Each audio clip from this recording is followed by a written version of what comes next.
Exam का time शुरू होते ही घर में दो चीज़ें नॉनस्टॉप बजती हैं, एक अलार्म क्लॉक और दूसरा बच्चों का मम्मा भूख लगी है।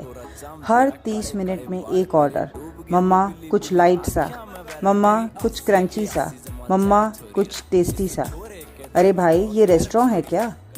और मम्मी का दिमाग फुल स्पीड पे, हेल्दी भी हो, टेस्टी भी हो और 5 मिनट में रेडी भी हो।